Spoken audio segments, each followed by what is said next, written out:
A próxima apresentação é do Marcos Salvador, que já acabou de fazer a pergunta aqui. O Marcos é pesquisador do CPQD, né, do Centro de Pesquisa e Desenvolvimento de Campinas.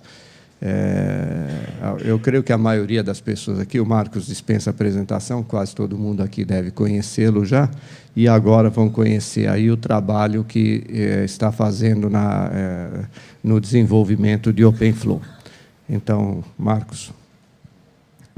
Vamos lá. Bom, em primeiro lugar, não se preocupem com a quantidade de slides, eu escondi vários, mas eu quis deixar a apresentação o mais autocontida possível, porque eu entendi que ela vai ficar disponível depois para as pessoas baixarem, então facilita. Então, aqui eu não vou explicar o que é SDN, não vou explicar o que é OpenFlow. Esse aqui? Tá. Se eu passar o laser no olho de alguém, eu peço desculpas. Né? Tá, então, eu estou entendendo que o César, de certa forma, já abordou esse tema, e eu tenho certeza que muito bem, porque ele entende muito do assunto também. Então, a minha ideia aqui é falar um pouquinho, bem direto no assunto, em algumas das atividades de P&D e alguns dos resultados que a gente já gerou no CPQD. Eu sou responsável por uma área que de certa forma, brinca com as novidades. Tá? Então, o propósito da minha área lá no CPQD é explorar ideias novas, conceitos novos, tecnologias novas e tentar gerar know-how e resultados que possam ser de interesse de outras áreas do CPQD e até de empresas nacionais, principalmente nacionais que a gente conhece. Então, vamos lá. Bom, acho que, como eu disse, eu não vou falar o que é SDN, mas acho que é importante entender qual que é o benefício de SDN. Por que está todo mundo interessado no SDN? Hoje, quando você compra uma caixa, aquela caixa é fechada, e aí, se você quiser alguma modificação naquela caixa, você vai ter que, basicamente, pedir para o fabricante, ou você vai ter que se adequar ao que aquela caixa oferece. E, em algumas aplicações, principalmente isso começou com data center, os operadores de data center perceberam que eles tinham sérios problemas, e aí eles resolveram, e eles que começaram a puxar muito essa coisa do SDN. Então, quer dizer, primeiro é o seguinte, o SDN vai dar poder para os proprietários de infraestrutura de rede, proprietários e operadores de infraestrutura de rede. Vai permitir com que eles customizem as infraestruturas, suas necessidades específicas, vai permitir com que eles eliminem várias funcionalidades desnecessárias. Hoje você compra um roteadorzão enorme, ele tem uma capacidade muito grande e tem um conjunto de funcionalidades das quais você vai usar pouco, porque elas são feitas para atender, aquelas caixas são feitas, de certa forma, ser vendidas em certas classes que atendem um conjunto de aplicações, né, as necessidades comuns. Então, muitas vezes normalmente tem muita coisa que você não vai usar. Então, permite com que você customize. Permite com que você trabalhe bastante com esquema de virtualização para multi-tenancy, coisas desse tipo, virtualizar por cliente, por aplicação, conforme a necessidade.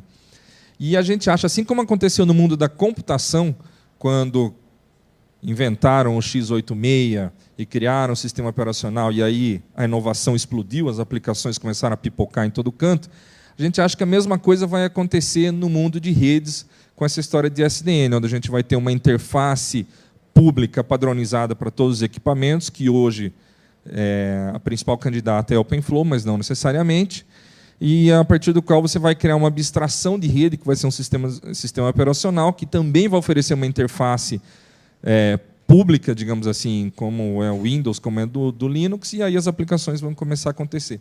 Não é tão simples assim, porque nós não estamos falando de consumidor final, nós estamos falando de operadoras e empresas, essas coisas, mas o potencial existe. Tá? Também pode trazer alguns probleminhas, mas eu vou pular isso. Então, a gente acha que, bom, isso vai fazer com que a inovação passe a ser ditada pelo ritmo do hardware, embora um equipamento tenha, acho que, 70% de software ou 80% de software e o resto de hardware. A gente acha que mas ainda a inovação, muito que acontece em ritmo de hardware, digamos assim. Então, a gente acha que a inovação vai passar a acontecer em velocidade de software. Padronizações, metodologias de desenvolvimento e tudo isso também acho que tem que sair do que a gente do que tradicionalmente é do mundo de hardware e seguir para metodologias e tudo mais do mundo de software. A gente acha que isso vai facilitar muito essa troca de tecnologia, de know-how entre parceiros. De novo, você tem uma interface aberta, você desenvolve um pedaço aqui, o outro desenvolve um pedaço ali, o outro desenvolve um pedaço ali, e as coisas começam a acontecer. E eu vou mostrar isso aqui nos slides seguintes. Tá? E se você fizer alguma coisa que realmente é interessante e você tem a condição de testar isso, porque você tem um equipamento, você não vai mais rodar num PC, você vai rodar num equipamento. Nós estamos construindo testbeds grandes que vão oferecer essa interface OpenFlow, por exemplo. Então você vai poder colocar sua ideia em prática, provar que ela funciona, e isso vai fazer com que a credibilidade na sua ideia seja muito maior e facilite a atração de interessados em usar ou investir na sua ideia. Né? E com isso, obviamente, a ideia é que facilite a criação de startups e spin-offs, principalmente em software, tá? Não em hardware. Tem alguma coisa acontecendo em hardware, mas o foco é software. Tá? Só para avisar, eu roubei esse slide do Nick Marquinho. Bom, vou falar um pouquinho de mercado. De novo, esses primeiros relatórios costumam ser muito otimistas, é meio que um chute no escuro, então não dá para levar isso muito a sério, mas pelo menos a gente já tem alguma projeção. Tá? Que o pessoal está apontando que para 2016 esse mercado de SDN vai girar em torno de 2 bilhões de dólares. Com certeza está começando nos Estados Unidos, já tem atividades industriais acontecendo lá. Tá? Agora está começando, a gente achou que fosse demorar mais para começar no Brasil, mas já está acontecendo. A Datacom já fez o lançamento ontem do primeiro equipamento OpenFlow dela no Brasil. Um dos primeiros lançamentos no Brasil de OpenFlow, né? E a gente já sabe que tem algumas empresas aqui no Brasil que estão trabalhando com. Quando eu falo SDN, eu não estou falando só de OpenFlow, estou falando isso envolve nuvem também, envolve OpenStack, coisas desse tipo. Então a gente já sabe, por exemplo, que a LocalWeb já trabalha com isso, a gente sabe que o Mercado Livre já trabalha com isso, a gente sabe que a Algar Telecom está interessado nisso. A gente sabe que a Telefônica está interessada nisso, pelo menos na Espanha, que é com o pessoal com quem a gente conversa. Então, enfim, o mercado está começando, a indústria está começando a acompanhar. Né? E o foco inicial era muito em data center, mas agora a gente já tem, por exemplo, algumas primeiras ofertas na linha de WAN. Né? A NTT, que é a nossa parceira lá nos Estados Unidos, ela já tem a primeira oferta no mundo de serviços WAN baseados em SDN OpenFlow. Bom, o fato é que existe um potencial, ainda é incerto. Algumas empresas resistem mais, outras menos. Algumas são forçadas a aceitar, ou pelo menos embarcar na onda mesmo, não tem interesse de que ela prospere, digamos assim. E aí tem toda uma evolução aqui. Desde 2010 que o mercado começou a apostar em OpenFlow, até hoje, eu coloquei meio que numa linha do tempo aqui. Nós, no CPQD, a gente vem monitorando o OpenFlow desde 2007, mas o nosso interesse cresceu mesmo em 2009. Né? Bom, então aqui, basicamente, as coisas relacionadas à especificação OpenFlow. Aqui é mais ou menos a indústria se movendo, e em amarelo é o CPQD se movendo. Então, hoje nós somos um dos pioneiros mundiais em algumas das coisas. Né? Então, nós fizemos o primeiro protótipo de um switch OpenFlow 1.0 em 2010, achando que na época já haveria um interesse da indústria, mas não houve. Então, enfim. E em 2011 nós desenvolvemos a primeira solução de roteamento IP para redes OpenFlow no mundo. Isso foi disponibilizado em código aberto, código-fonte, para quem quiser. Eu até tenho um gráfico que mostra uma comunidade que nós construímos em cima disso. No final de 2011, nós fizemos a primeira implementação do OpenFlow 1.1, aquela implementação de referência de Stanford do Soft Switch, com suporte aos extension headers de IPv6. Também foi a primeira. Isso aqui é junto com a Ericsson, perdão. Agora, nesse ano, em agosto, nós fizemos o release de um toolkit do OpenFlow 1.2 para Soft Switch de novo, a primeira versão no mundo. Inclui o switch de referência, o controlador, inclui o depurador, inclui o testador. Tá? Até teve uma empresa que lançou uma versão antes, mas a gente sabe que não funciona. Mas, enfim, marketing é marketing. Agora, recentemente, nós iniciamos uma colaboração com a NTT Multimedia Communications Lab, na Califórnia. Um membro do meu time passando 6 meses lá, começou em agosto, né, trabalhar nessa ideia de engenharia de tráfego para redes IP, né, com MPLS, tudo nesse modelo de SDN OpenFlow. E agora a gente está para anunciar aí, oficialmente, em breve, essa parceria com a Datacom, onde a gente vai ajudar. A ideia é que a gente ajude a Datacom a desenvolver switches OpenFlow nas especificações mais adiantadas. Hoje eles têm 1.0. Na verdade, 1.0 é onde o mercado está. A Datacom não está atrasada, é onde o mercado está. Mas como a gente já tem experiência com as novas versões do OpenFlow, a gente tem até acesso às especificações mais adiantadas, até as que não são padrão ainda, então a gente tem condições de ajudar um pouquinho a Datacom na linha de switch. A ideia é que a gente ajude a Datacom também na linha do software, porque um switch OpenFlow, de início, serve para pesquisadores sem aplicação nenhuma em cima. Mas, para quem já está de olho em potencial do mercado, é importante você já começar a trabalhar nas soluções também que vão correr em cima desses switches programáveis, né? Agora, então, o que nós, do CPQD, nós temos olhado para a SDN como algo que abre oportunidades inéditas para o Brasil. Então, primeiro, a gente acha que essa é a primeira vez que a comunidade científica tem condições de realmente participar da definição de uma arquitetura e da tecnologia da internet do futuro. Acho que a gente tem aí as bases para ter impacto. Nós não tivemos essa oportunidade, vamos dizer assim, na primeira geração da internet. Acho que agora a gente tem, pelo menos do ponto de vista científico. E não estou falando da internet comercial ainda, mas do que a gente está chamando de internet do futuro. Tá? Segundo, eu acho que a gente tem condições de criar uma indústria competitiva de software, quer dizer, de hardware também, mas digamos que já existe uma indústria de hardware. A gente quer criar uma indústria de software competitiva. Acho que o maior potencial está no software e não no hardware. Tá?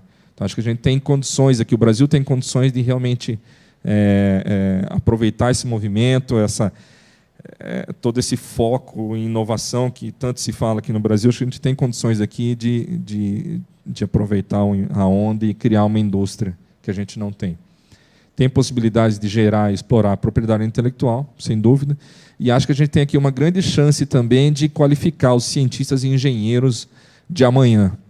Nós temos uma dificuldade muito grande em conseguir alunos bem qualificados. A gente sabe que as próprias universidades têm dificuldade em conseguir alunos bem formados também, mas a gente acha que trabalhando a SDN abre essa oportunidade de você não só saber como se faz, mas saber fazer.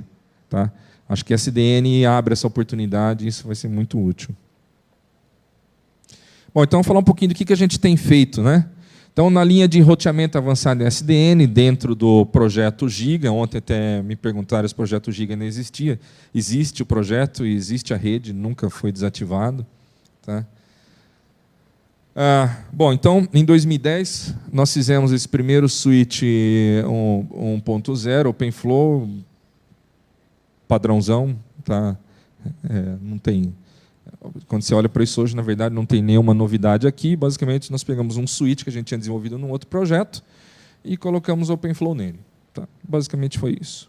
É um switch, não é um switch híbrido, é um switch só OpenFlow, não tem protocolo nenhum. É um switch bem burro. Tá? Porque a ideia é justamente que você faça as coisas em cima dele. A outra coisa que a gente está fazendo agora é um RODM, que é um comutador de lambda. Né? Nós temos um desenvolvimento de um RODM bem moderno, né, com as características estado da arte de RODM mesmo, e aí nós estamos trabalhando agora para colocar o OpenFlow 1.3 nele, para daí a gente fazer com que todo o plano de controle, por exemplo, o GMPLS, não rode aqui, mas rode em cima de um sistema operacional de rede que vai olhar switches Ethernet, roteadores, comutadores de lambda, e olhe para tudo isso de uma forma integrada e consiga fazer uma engenharia de tráfego, uma proteção muito mais interessante. Isso daqui, na verdade, está dentro de um projeto nosso interno lá, que é de redes autoconfiguráveis. Tá? Bom, isso aqui é basicamente uma explicação do que é OpenFlow. Então, o outro trabalho, que é o RouteFlow, qual que é a ideia do RouteFlow? A ideia do RouteFlow é que você pegue todos os protocolos de roteamento que tipicamente rodam dentro da caixa e você rode fora, numa nuvem, numa máquina virtual, em um PC, não importa. Tá? Então, o que a gente faz aqui, a gente, na sua forma mais básica, a gente simplesmente instancia uma entidade virtual para cada switch, interconecta elas da mesma forma que os switches são interconectados fisicamente, roda as instâncias de protocolo da mesma forma que elas rodariam aqui internamente, faz com que elas, na verdade, sigam o caminho físico, né, e não fiquem só no plano lógico, as mensagens entre os protocolos, e aí, basicamente, é como se elas estivessem rodando dentro. Tá? Obviamente, delay pode ter um atraso ou não, a gente tem algumas experiências, eu vou até mostrar uma delas, a gente vai ter mais informações no futuro, com o testbed que a gente vai fazer. Mas aí, basicamente, aqui é interessante, porque, na verdade, o Routeflow ele só é uma soluçãozinha de integração. A gente usa Linux, a gente usa OpenFlow, a gente usa Nox e a gente usa, por exemplo, Quagga. A gente já testou com Quagga e com Zorp, a gente já testou com Nox, com Pox e agora vai testar com Floodlight, sem mudar um bit sequer em qualquer uma dessas peças. Tá? A gente só mexe, e eu não vou mostrar aqui a arquitetura, mas a gente só mexe nos componentes da nossa arquitetura, que são 3. Tá? Só algumas poucas 1000 linhas de código. Então, é muito simples. Então, aqui mostra, por exemplo, a possibilidade de você reusar muito que tem por aí de código aberto, que funciona. Tá?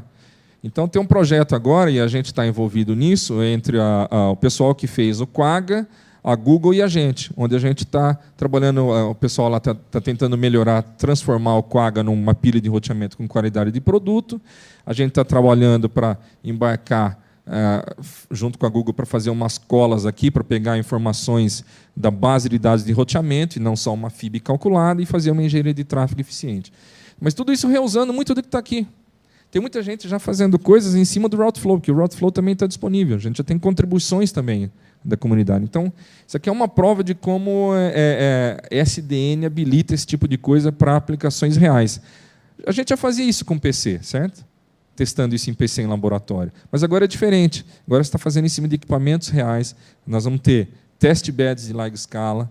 Tudo isso aumenta a credibilidade nos resultados que você vai aumentar, que você vai conseguir experimentar fenômenos que você não tem num laboratório, sem abstrações disso ou daquilo, é um equipamento real. Tá? Bom, e o Routeflow, aquela é uma versão muito básica. A gente pode trabalhar no modelo 1 para 1, onde eu copio a topologia física nesse mundo virtual, como é o exemplo passado. A gente pode trabalhar em esquemas diferentes, criando várias topologias virtuais distintas da topologia física. A gente já faz isso também. E a gente pode trabalhar na linha de simplificar a rede, onde você abstrai a rede como um único comutadorzão, e aí você elimina um monte das complexidades que você tem hoje. Tudo isso daqui a gente está trabalhando, tá? Com parceiros. Eu vou até mostrar alguns deles. Essa aqui é a primeira demo que nós fizemos no Open Networking Summit, em Stanford, na primeira edição lá em Stanford. Então, eu, o Christian e o Chris Mall, que é da Universidade de Indiana. Então, nós temos essa parceria com a Universidade de Indiana, que é um dos grandes promotores de SDN também. E, bom, isso aqui foi o primeiro field trial do Routeflow. O que o pessoal fez? O pessoal pegou um switch OpenFlow da Pronto, tem acho que 48 portas GB e 4 portas 10 GB, instanciou 4 roteadores, usando o Routeflow, ele instanciou 4 roteadores virtuais em cima desse único switch físico, rodando OSPF entre eles, e conectou com 2 roteadores Juniper, tá, em cidades, cada um numa cidade, falando BGP. Então, isso é uma coisa legal. O Routeflow ele fala, que está usando protocolos aí disponíveis, ele fala com o legado normalmente. Tá, então, essa aqui é uma demo que o pessoal lá sempre faz essa demo. Isso aqui está rodando continuamente agora lá na rede da Universidade de Indiana e funciona perfeitamente. Tá? Então, é uma mostra até que eles ficam brincando de derruba enlace. Eles criam, obviamente, um link virtual, né? Então, uma vilã, né, específica. Então, eles derrubam, sobem e ficam vendo como é que o sistema reage. Então, para essa aplicação aqui, que obviamente é minúscula perto de uma aplicação de uma operadora, por favor, não levem isso tão a sério, mas já dá para a gente ir brincando e pegando um pouquinho mais de confiança na solução. Isso aqui é a questão da interface, né? Então, nós também desenvolvemos interfaces gráficas, né, onde a gente vê topologia, vê os estados, vê as mensagens, tem a parte de gerência, tem tudo. Então, dá para ir brincando. Algumas novas interfaces, né, com Weather Map e coisas do tipo. Isso aqui é feito pelo pessoal lá de Indiana também. Essa aqui é uma outra demo que nós fizemos na Supercomputing em Seattle no ano passado, onde esse aqui era o Routeflow rodando, tinha um setup lá, o Routeflow rodando sobre equipamentos de vários fabricantes, né, e onde a gente tinha acesso à interface do Routeflow aqui nesse dispositivinho. Tá? Então, essa aqui é numa linha também da gente conseguir desenvolver interfaces mais simples para você poder gerenciar uma rede roteada. De novo, isso aqui é só o começo, ainda está no nível de brincadeira, tá, gente? Tem muita coisa a evoluir, mas já é alguma coisa. Esse aqui é um outro trabalho que nós fizemos. Nós apresentamos no workshop de SDN que o Nick McKeown realizou esse ano no SIGCOM. E essa aqui é aquela ideia de eu abstrair a rede num único roteadorzão. Tá? Então, isso aqui é algo que a gente está começando a trabalhar um pouquinho mais em cima agora. Envolve muita questão de escalabilidade, de robustez, trabalhar com múltiplos controladores. Mas isso aqui está bem focado. Isso aqui, na verdade, até essa colaboração com a NTT está sendo muito útil, porque eles entendem muito de redes IP, é uma operadora japonesa muito grande, eles entendem muito desse assunto, então eles vão muito passando os requisitos para a gente, os interesses, e a gente vai trabalhando em cima de cenários e vai avaliando. Obviamente, eles têm os interesses deles, nós temos os nossos, mas dá para coexistir. Tá? Bom, então, aqui é algum exemplo de colaborações, né? Então, nós temos essa colaboração com o pessoal da Universidade de Indiana, que é bem interessante, tem algumas novas aí abrindo.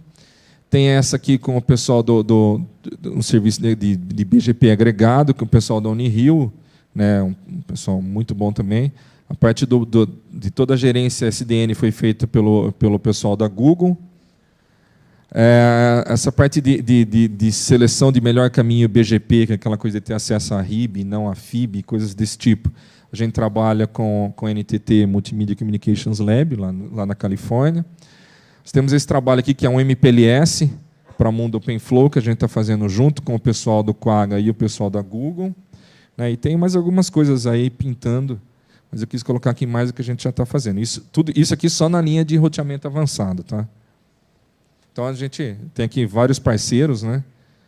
A UFSCar está aqui também, está aqui o Fábio Verde, tem um aluno dele trabalhando nisso. Bom, e aí, como eu disse, nós disponibilizamos esse código para a comunidade, a gente mantém essa comunidade. Então, hoje, nós já temos mais de 1000 downloads. Tá? E não é só a universidade, nós estamos falando de Huawei, de Cisco, de NTT, de Google, Deutsche Telekom, Telefônica, todo mundo. Tá? Então, a gente não sabe quem está usando, mas a gente pelo menos sabe que baixou porque algum interesse criou. Então, nós temos aqui uma comunidade bem grande. Tem que correr, né? Estou atrasado? Tem quanto tempo? Caramba. Então, vamos lá. Então, deixa eu falar um pouquinho dos nossos desenvolvimentos aqui nas novas versões do OpenFlow. Isso aqui é um trabalho que a gente faz junto com a Ericsson Research da Califórnia e de Budapeste, né, Traffic Lab. Então, o OpenFlow, o pessoal da Open Networking Forum, eles têm um roadmap, e aí a Ericsson trabalha com a gente para que a gente ajude na implementação das especificações desse roadmap. A ONF agora está buscando uma implementação de referência, uma implementação em software de referência para o switch, e a gente está sendo um sério candidato para que a nossa seja essa implementação.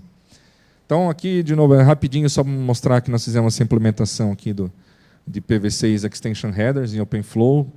Isso aqui foi carregado para o OpenFlow 1.2, que nós liberamos recentemente. Gente, está aqui os links, só baixar. Livre, código aberto, está no GitHub, aproveitem. Esse aqui é só um exemplo de tudo que a gente fez. Então, nós fizemos, foi o switch de referência em software, foi toda a pilha de testes, toda a ferramenta Wireshark para fazer depuração das comunicações entre os equipamentos e o controlador. Aqui nós usamos o Knox, né, como controlador. Nós também usamos o Rio, né, que é um controlador já próprio para acoplamento entre OpenFlow e OpenStack, que é outro trabalho que a gente tem, mas eu não vou falar aqui. Alguns dos usuários que a gente tem, né, de OpenFlow 1.2, do que a gente sabe, que a gente não exige nenhuma informação quando a pessoa vai fazer o download, pode fazer o download à vontade.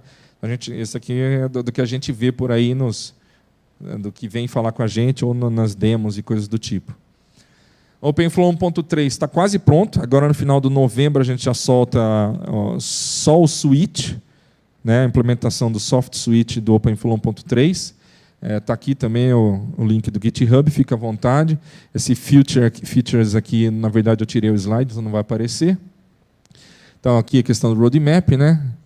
A gente acredita que em breve a gente já vai ter o essencial aí para já poder brincar com o OpenFlow 1.3. Tá? E é isso, gente. Tá, então, isso aqui é só uma amostra do potencial de colaboração e de inovação que SDN OpenFlow oferece. Tá? E aqui mostra, por exemplo, a gente conseguiu um destaque internacional muito grande, que a gente não conseguia nessa área antes. A gente conseguiu colaborações muito boas. Eu não estou falando, muitas delas não envolvem dinheiro, é interesse mútuo mesmo, onde um contribui para o outro, tá? Com grupos universitários. Então, nós estamos tentando trabalhar muito com a universidade agora, motivando e convencendo os professores a colocarem os alunos para trabalhar nessas linhas, onde a gente trabalha como orientadores, passando problemas e trabalhando junto para desenvolver soluções que possam ser de interesse. O nosso foco aqui está muito... Deixar bem claro, o nosso foco, CPQD, não está na pesquisa científica, está no desenvolvimento tecnológico para a indústria. Tá? Então, só para deixar bem claro, mas nós queremos muito, nós precisamos de colaborações, precisamos de alunos.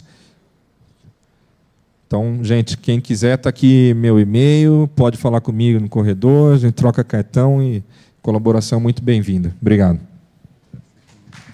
Obrigado. Pessoal, apesar do cara ser um infiel desvirtuado aqui, falar que não está preocupado com pesquisa científica, né?